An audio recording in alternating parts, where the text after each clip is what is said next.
Assalamualaikum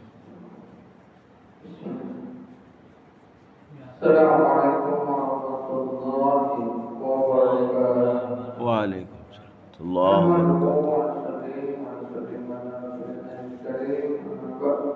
Alhamdulillah, segala puji bagi Allah Subhanahu wa taala atas karunia nikmat sehat, nikmat iman dan Islam, sehingga kembali Allah mudahkan, Allah gerakkan langkah kaki kita pada pagi ini untuk melaksanakan salah satu perintahnya, yakni solat subuh secara berjamaah. Salawat dan salam sama-sama kita saling mengagungkan kepada baginda yang mulia Muhammad sallallahu alaihi wasallam, kepada ahli keluarga dan sahabat-sahabatnya. Semoga di yaumil akhir kita semua mendapatkan syafaat dari beliau. Amin ya rabbal alamin. Kita akan mendengar bab tentang fadilah daripada sholat. Mudah-mudahan dengan mendengar hadis ini semakin kita bersemangat untuk terus mengerjakan sholat secara berjamaah. Yakni mafhum hadis dari Hudzaifah radhiyallahu anhu berkata, apabila Rasulullah SAW menemui kesulitan, maka beliau segera mengerjakan sholat. Dari Hudzaifah radhiyallahu anhu, ia berkata, apabila Rasulullah SAW menemui suatu kesulitan, maka beliau segera mengerjakan sholat. Hadis riwayat Ahmad, Abu Dawud, Darul Mansur. Sholat adalah rahmat Allah Subhanahu wa taala yang besar. Mencari pertolongan Allah dengan sholat ketika menghadapi kesulitan berarti menuju rahmat Allah Subhanahu wa taala. Dan jika rahmat Allah Subhanahu wa taala datang, tidak akan ada lagi kesulitan. Banyak riwayat yang menyebutkan mengenai hal ini. Para sahabat yang selalu mengikuti langkah Nabi SAW juga sering melakukannya.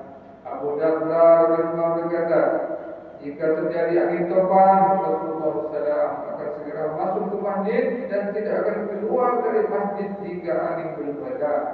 Demikian juga ketika terjadi gerhana matahari atau bulan, Rasulullah SAW akan segera mengerjakan sholat. Zuhaib radhiyallahu telah diberitahu oleh Rasulullah SAW bahwa para anbiya alaihissalam jika mendapatkan suatu masalah, mereka juga akan segera melaksanakan sholat. Pada suatu hari, ketika Ibnu Abbas bin Umar sedang dalam perjalanan, ia mendapat kabar bahwa anaknya telah meninggal dunia. Ia segera turun dari untanya, kemudian sholat 2 rakaat dan membaca, Inna lillahi wa inna ilaihi raji'un. Lalu berkata, aku telah melaksanakan apa yang telah diperintahkan oleh Allah Subhanahu wa taala dalam Al-Qur'an. Wasta'inu bis-sabri was-salat. Carilah pertolongan Allah dengan sabar dan salat. Terdapat kisah lain mengenai Ibn Abbas bin Umar. Ketika ia sedang dalam perjalanan, ia mendapatkan berita kematian saudaranya yang bernama Kursam. Maka ia segera turun dari untanya dan mengerjakan sholat 2 rakaat di pinggir jalan. Ia berdoa cukup lama di dalam tasahudnya. Kemudian ia berdiri untuk melanjutkan perjalanannya seraya membaca ayat Al-Quran. Wasta'inu bis-sabri was-salat wa innaha lakabiratun illa 'alal khashi'in. Insyaallah mengenai masalah khusyuk.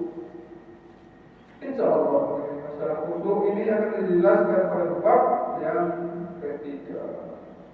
Alhamdulillah. Hadis dari baginda Rasulullah telah didengar bahwasanya kalau terjadi kesulitan, ada masalah, maka hendaknya mengerjakan sholat terlebih dahulu. Semoga bisa diamal dan disampaikan. Subhanallah.